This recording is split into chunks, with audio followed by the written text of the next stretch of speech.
where is the seller's, what's the background of the seller? What's the circumstances that they are now showing the deal to the market, to me or whoever else?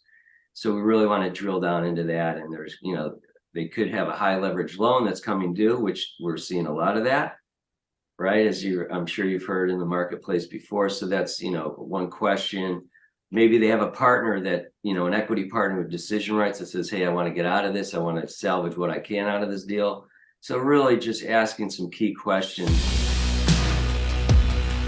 If there's one question you're asking, sellers for 2024, and it may be the same you've always asked, but what's the one thing that or a broker who's bringing you a deal, an opportunity, what's the one thing you feel like it makes the biggest difference to seeing if the deal has some legs to continue to pursue? It's a great question. So yeah, we're when we get on a deal, we're doing a lot of trying to qualify it, right? What are the chances this deal is gonna come our way or be reasonably priced so that we can jump on it? And a lot of it has to do with the seller's circumstances. For instance, the deal we just bought from that you mentioned in Princeton was Goldman Sachs and Kushner were the sellers. Goldman Sachs was really, they had decision rights on the deal. They had a fund that was coming, they were liquidating. So they were market sellers. So they wanted to meet the market. And so that was, great intel that we got from the process of qualifying the opportunity. Where is the seller's, what's the background of the seller? What's the circumstances that they are now showing the deal to the market, to me or whoever else? So we really want to drill down into that. And there's, they could have a high leverage loan that's coming due, which we're seeing a lot of that, right? I'm sure you've heard in the marketplace before. So that's, one question.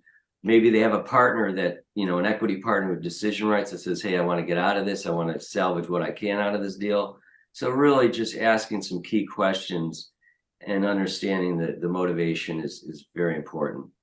Fantastic, David. I want to pass over to Julian, and maybe Julian, you can share your screen if I give you sharing capability and maybe present or show some practical deals if that sounds good to you. And by the way, if you want to learn more about David and Julian and Glenn, you can go to colonyhillscapital.com. That's colonyhillscapital.com. And give me 1 second, Julian. You can say hello as well and make sure I can hear you all right. And there you go. You should be able to share the screen if you have anything to share there. So, yeah. Thanks, Brett. I'll comment before jumping into the fund. It's really the fund is the opportunity to share about. I think one of the big realizations, I'm piggybacking for a moment on what David mentioned in the question you asked to him about how we were able to find the unicorn, in 2023 that we just bought. The realization inside of our shop is targeting and pursuing neutral to positive leverage on our deals.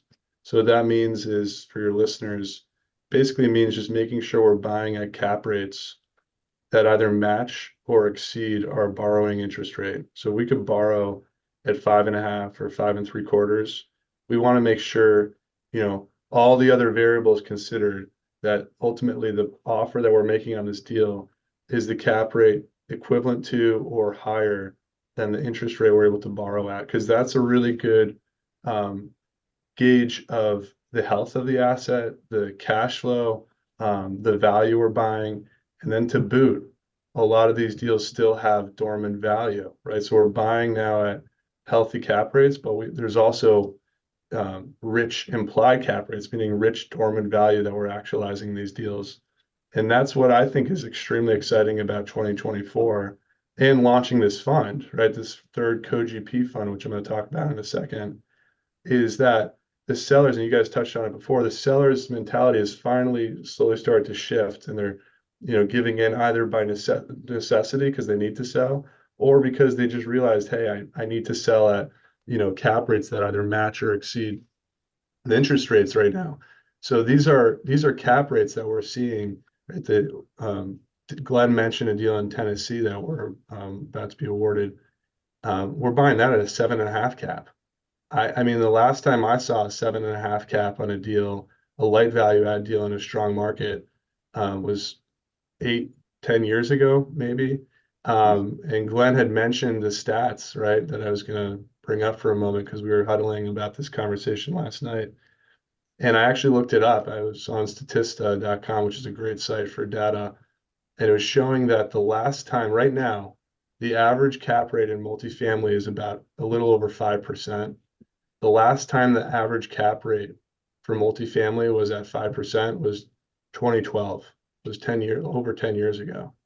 So that's a really good sign, right? That the buying opportunities are going to be interesting and plentiful.